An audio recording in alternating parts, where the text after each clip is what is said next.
before. This is so exciting. Uh, this is my influencer debut. So I guess Yeah. I think we're supposed to start with the, hey guys, welcome back to my channel. Yeah.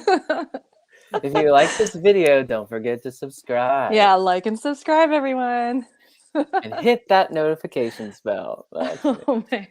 My nieces and I were talking about it, and we're like, but it's all the things we need to say. We need to say these things. Oh yeah, I mean you have to do it. Like, we're all just adapting to Like, the virtual world, and man, 20 years ago people would have been like, "What's YouTube?" I know, but I want you to like and subscribe. But how do I say like and subscribe without saying like and subscribe? Exactly. Awesome. Okay. Hello, everybody. That works. Hey, guys. My name's Lance with No Stigmas, and today we have Elizabeth with us, who is a veteran of No Stigmas. I'm very excited to meet. We have not met before this FaceTime, actually. Yeah, this is the first time in real life, not just an email signature. Yeah, so I'm really excited, and I've been told such great things about you, and I want you to kind of tell us a little bit more, especially for all of our new people, like what's your involvement with No Stigmas, and I know you've helped create some programming, so let's dive in. Yeah, so thank you so much. That was such a warm introduction. I You're appreciate welcome. it. Well, again, my name is Elizabeth, and I have actually been working with No Stigmas since 2013, which Wow, is a long I don't time. think I knew that. 2013. That's actually how many? Not What seven, is that, eight, like eight eight-ish? I years don't ago. really do mental math. I just I kind know. of round up for the better part of a decade. Exactly. It's good. Yeah. Wow. Yay, Amy just joined. Hi, Amy. Amy is from Virginia and is one of like my favorite people in the world. She's been a huge peer support um, person in my life. So hi, Amy. And that's a good segue into like why like I got involved with No Stigmas to Yeah. begin with. I am a survivor of sexual assault and trauma via intimate partner violence. And, you know, I kind of went on my own healing recovery journey, did a lot of therapy, other types of like modalities that I think were really, really important. But like the key actually was peer support. Yeah. So once I learned about what No Stigmas was, I was like, oh, this is a whole new world. Like this element is what's been missing. Because, you know, I'm sure a lot of the people tuning in now and who'll be watching the recording of this have experienced some sort of trauma or are touched by mental illness, mental health disorders. Just in our world today, just generalized anxiety. Like we can feel so lonely. And I didn't realize how isolated I was, like even when I was recovering. It was very siloed in like CBT. So like in a therapist room. Right. And then in my journals. And then when I was doing my self-care and everything. But I still wasn't really like talking to other people about it. Yay, I see Glenton. Glenton is also one of like my very good friends from when I was living in Los Angeles. And we had some really good real life talks. So like, yes, all my peer supporters are Peer joining. support. Yay. But yeah, I really started to come into my own in living in recovery once peer support became a part of my process. Right. So, you know, and that was when No Stigmas was just kind of like starting. We're very grassroots and just connecting with the community and realizing that there's such a need for learning how to be allies to each other and what that actually means. Because, you know, like everybody says, well, let me know how I can help, or, you know, I care, I want to do something to help. But no one really knows what actions to take. Exactly. So that's Totally. how, yeah, I got started with the allied training program that we have.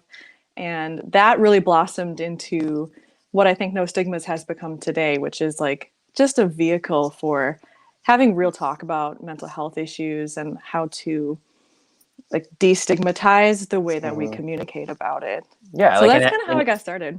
in action, like you're supporting people to go and actually do the work to create safer spaces, and Yeah. yeah. Yeah, that's awesome. No, I had one of the guests that we're gonna have next week is Mhm. like a young musician, and when we were kind of meeting, and he reached out to get involved, he was kind of kind of apologized, like, I just Mm. want to be honest. I've never really gone through the fire myself. I've never really Mm. done, I've never had that hit close to my family or my home. And is that okay? And I was like, oh my gosh. Yes, Yes. because you don't have to. It's not a prerequisite to help other people to have like Mhm. exactly what that person has gone through. Like that's the I was like, you defined allyship. That's Yeah, exactly what it that is is. being an ally. Like in your and I think he might be around that university age, so it's kind of like Mhm. when you're in a university setting, when you're in a classroom, when you're in your like how do you support those people or look out for those people when you see Mhm. things that they may be going through and they may not see for themselves. But um, Yeah. can you tell us more, just give us like a preview of what kind of inspired your speech for our Giving Tuesday event next week? Mhm. Yes, and I'm so happy to be a part of that because I think Giving Tuesday is just like the best way to combat Black Friday and just the 100%, a hundred chaos percent. of that. We sat in a So, meeting and we were like, yep, we have to do something yeah. because it's you can't let like Cyber Monday happen and then Mhm. we Yeah, have to remember to give to each other. So. exactly, and, like, isn't that, like, what the season is Yeah, all about? exactly. We forget that. Hmm. Yeah. So I'm really happy to be sharing a bit more of my story. And, just like any other time that I speak, even though it's been since like 2013, and I have the language, I have, the baseline of how I want to communicate, I think I still have like a physiological response to saying really triggering words Yeah, and kind of going back to that painful place. yeah. But, what really drives me is that connection with others. And that once I started hearing that other people had traumatic events happen to them too, Mhm. and they found some strength to be able to share that story and found so much power within it, that really does override any of the fear of, Yeah, oh, this is so vulnerable, right, and right. because of course we all feel like that broken part of us is just too broken to be shared, Mhm, or that mhm. people are going to judge us, people won't understand. I think for me, like, my inspiration about sharing with intimate partner violence is that we tend to have a stigmatized view, or a stereotyped view even, of what domestic violence or intimate partner violence looks like. Yeah. So, and for me, it's important that I share my story because I kind of am in the middle of where like childhood adverse experiences and abuse are, and where like domestic violence within like a familial setting, or like Mhm, a marriage, something like that. mhm. I experienced the sexual trauma when I was in high school. Wow. So I was kind of in this like developmental Yeah. stage of life, as we all are. So I went from having a childhood that was like really trauma free to this like weird different world that suddenly was just like changing everything. Yeah, wow. And for a while, like when I was going through like therapy and figuring out like how to heal from it, I felt like I didn't belong in either category, because I had the childhood that, Mhm, a lot of us like dream about giving our kids. So I was like, this is amazing. Like, I mhm. didn't think that anything bad could happen to me. And Right. then I also like had attended a few support groups Yeah. and was surrounded by um, women and other partners who had these like intense stories of being stuck in relationships for years, or they've got kids, or it's including other types of like abuse, financial abuse, things like that, that I didn't have any experience with. So Right. I really had to figure out like, where do I belong? And that's really why I love No Stigmas, because I do think there's a place for everybody here. Yeah, absolutely. Um, I love that. I love that you yeah. said that. Before I forget the question, Mhm.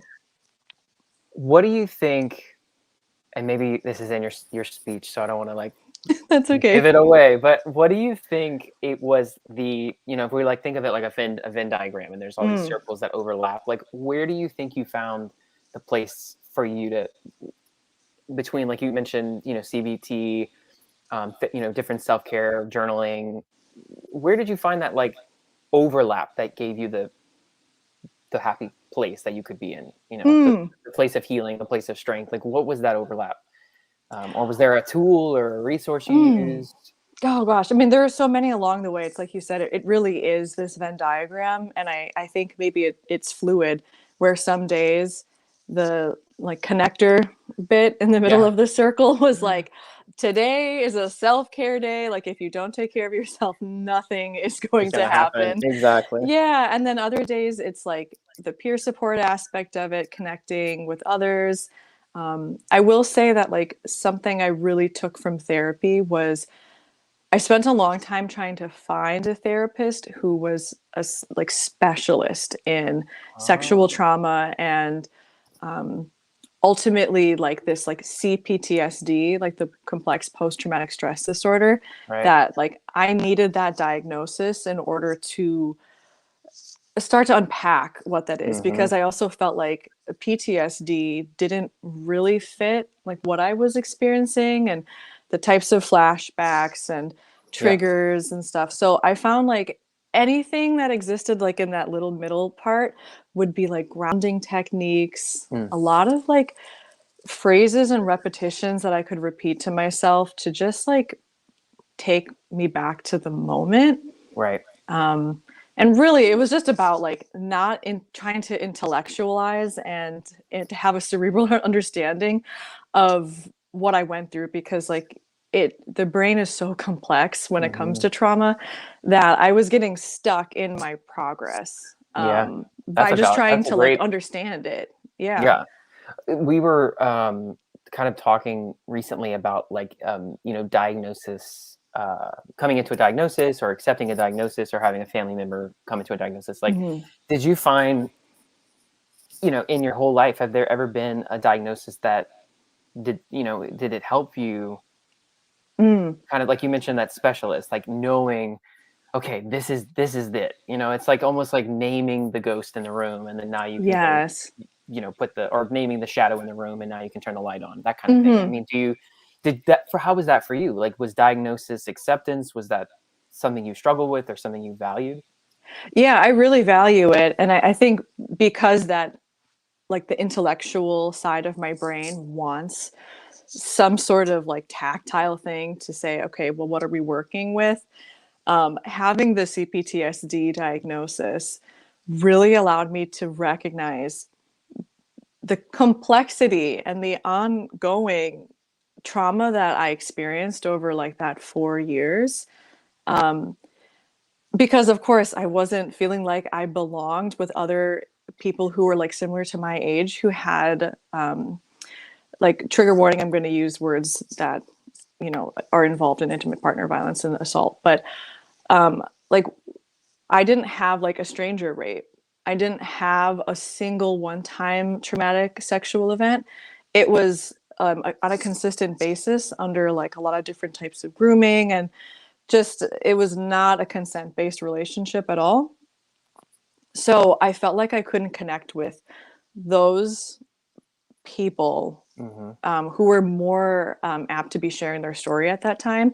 Mm. So the CPTSD diagnosis really allowed me to look back and say, okay, I see that this was like a very complicated set of experiences and episodes that happened in this chapter of my life. Yeah. So, of course, it's going to take time, just like any type of trauma, but I do think that the way we approach it and the different types of triggers that like we continue to have to live with are totally unique to every person. Yeah. Yeah. So it was quite liberating for me to be able to say, okay, so maybe this is how like my brain responded or my body stores trauma, Yeah. and it's okay. Like, and I need to have tenderness with myself because I've had something to like tether Yeah. Yeah. myself to with that. Yeah. Because we've had Yeah. in my family, there's been a lot of mental health challenges, and Hmm.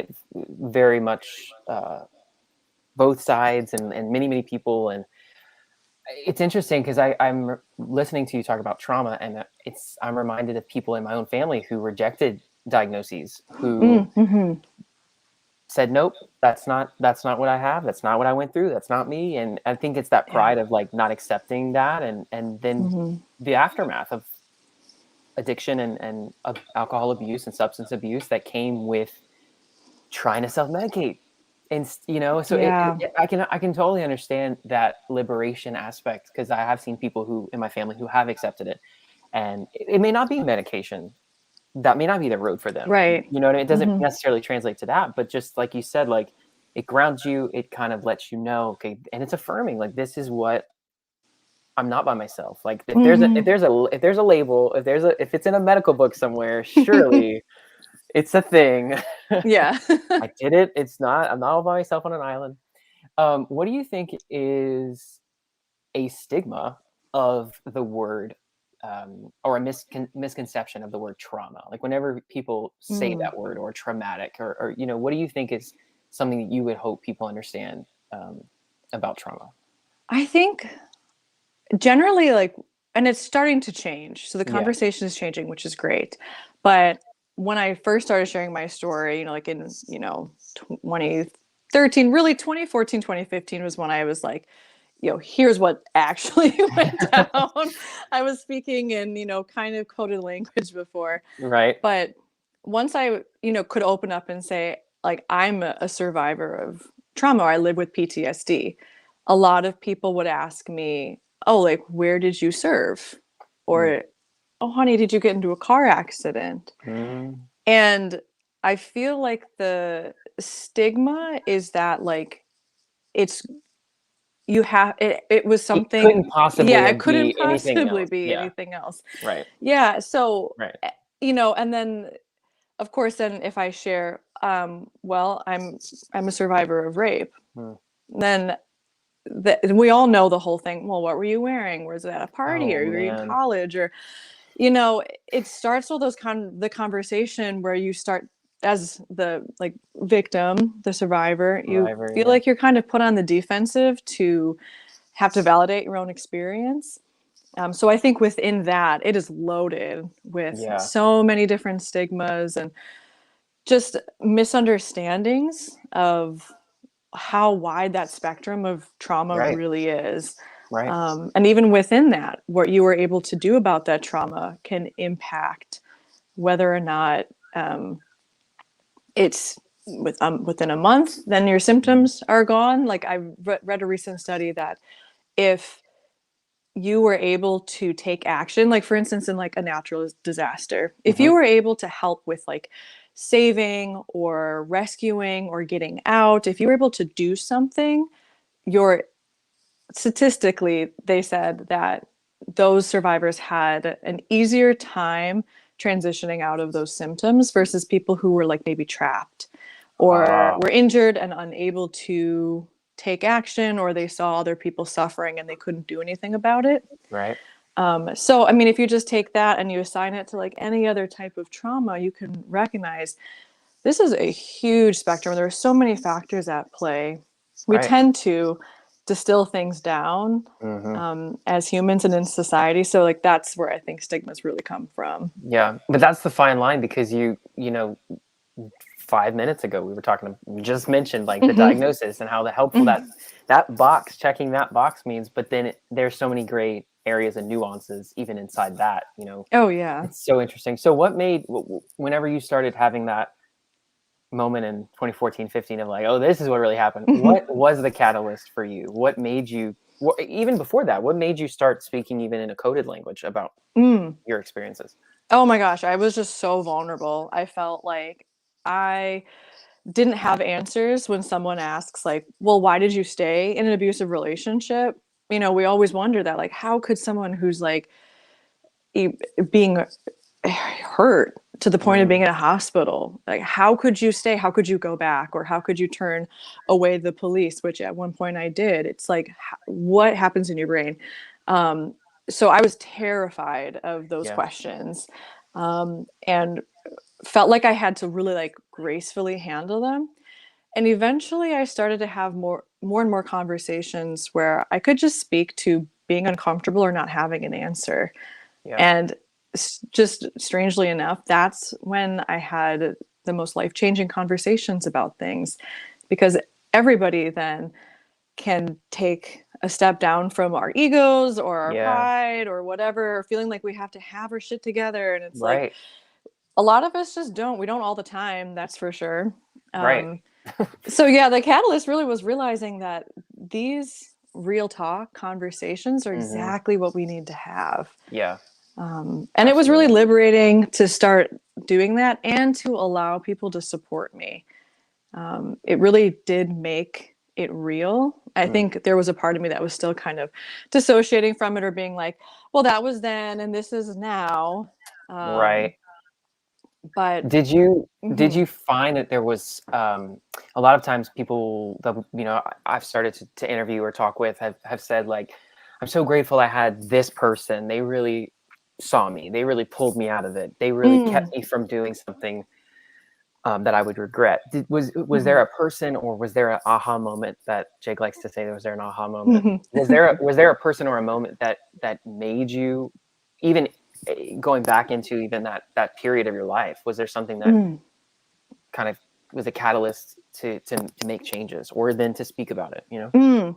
Well, it was really like at the end of high school for me. I had a bit of an expiration date with knowing that I was going to graduate and then I could leave and get out of state. Mm, And that really coincided with like the climax of what was happening within the relationship. And I did start fearing for my life. And mm, there were more episodes happening that were just making me just, have like you have those moments of sobriety in your life when you're just like, when you realize, oh, this is like, this this is is really real. happening. Yeah. Yeah. So I had a few more episodes like that where I realized this could actually really be bad. Whether or not like I'm going to be suicidal or like this person may actually kill me. And once I realized that, I knew I had to do something, Yeah. and I ended up talking with my parents. And I was like so afraid to do it, and I didn't really have the language. Like I don't even think I could use words like rape or assault or consent. None of that was available to me in that space. I just was like, I'm not safe and I need help. And I give them so much credit for just unconditionally supporting me and understanding, like, because of course I was a teenager and they did not know why I was causing so much chaos at home. Why I was Mm, lying, I was running away, I was just like disrupting the peace at the house right. so much and just Right. pushing back on them. Right. Um, and once they heard a bit more about like what my truth was, they jumped into action immediately. And while my school didn't really support me, Mm, and that was at the time, rape culture was not really hip to talking about this. And being at a Catholic high school, right. they did not know how to do anything other than victim punish. Wow. So that was disappointing. And honestly, like if I didn't have my parents' support, that would have been enough to re-silence me. So that's why I Wow. feel so adamant to advocate for people that you don't have to have like a complete Hallmark movie support, like everything's great. It's like Hmm. you just need a couple people in your corner to keep you grounded in the reality of like what happened, and Yeah. they can be your supporters. And they really helped me so much. I love that you pointed out that you didn't have the vocabulary at Mm, first. Like, I don't know. Sometimes even in, you have small talk with people, and you don't want to sound like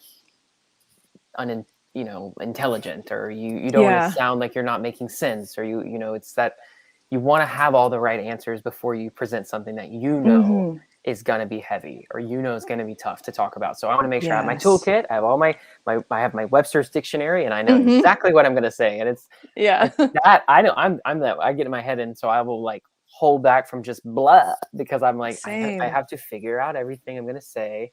There have been moments Hmm. in my life that I've had some conversations with my mom that were like a decade and a half later, and she's Mm. like, "Oh my gosh, why didn't you say? Why didn't you tell me that was happening?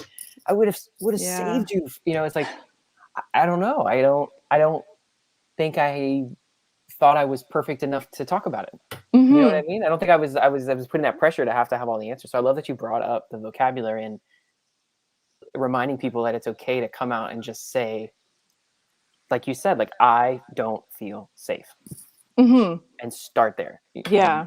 And if later down the road you have the bravery and the strength to articulate it, fantastic. But so before Yeah. we go, because thank you guys for whoever's watching, we really appreciate it. Yes, thank you, everybody.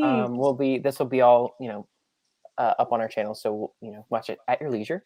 Um, Before we go, just our last like couple minutes, what would you say is a first step to? I know we've kind of, trauma seems to be the theme, and your expertise and point of view. What would you say is like the first, if anyone knows of someone who identifies with your story, or themselves identifies with your story, like what is the first thing you would tell them to do, or a mindset they should have, or what would be that first catalyst? Well, I think the first thing, just, shooting from the hip, is just Yeah. like know that you're not alone. Yeah. I think that's the hardest part, is to feel like, okay, it's not just me. Like you're not the only one who is going through something challenging, or even if it's not the same as anyone else on the planet, because really it's so unique to us. And I'm going to be different tomorrow than I was today and Right. yesterday. So like, just know that like it's possible to connect with others who also get it. And I think that is like the best way to start, because then you can like crowdsource information, or see, hey, have you tried EMDR? Or I, know a herbalist, or I know that like I love this type of medication. It really helped me. So like, I think through the peer support, you can really get propelled forward into figuring out what works for you and your wellness, because like you 100% deserve it. Yeah. And I think it is like a fake it till you make it sometimes. It's like, even if like you don't think that you're valuable enough for it, you 100% are. And you can email me at elizabeth@nostigmas.org if you need to just hear it one more time from somebody, or hear it for the first time. I'm totally here for it. No, So I love that. I love that. yeah. Everyone who's watching, email her. Just say hi. Yes, please do it. No, that was a fantastic answer, because it's like whenever you have a bad day, just a bad day, Yeah. just bad for you're tired or whatever. Oh, I'm having a bad day, and it's like, wait, everyone may be having a bad day today. I'm not the only person having a bad day. So Yeah. why do we think that I go through this experience and then we isolate ourselves, like, oh, I'm the only person. This can't be it. It's like, well, but everyone gets a headache. Like, it's Exactly. We're all we're all humans. human. Everything happens, and so I think that's such a good advice, to remember that um, and I would be very surprised, even if as I've started to get more involved with No Stigmas, like I've been having people in my hometown start to reach out to me and are wanting to have conversations. So that Yes. visibility factor of like knowing you've kind of, you're not on a soapbox, you're not screaming from the front porch, but Yeah. you're just present in your space or wherever that is, and that may just be enough too. You never know.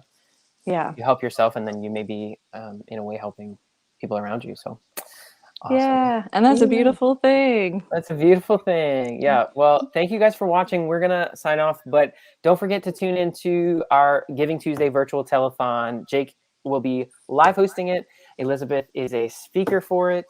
It's going to be fun. It'll be a little campy, going with the theme. Yes. I'm all But about the camp. just remember, if you are on socials, just follow us on at No Stigmas at all the channels.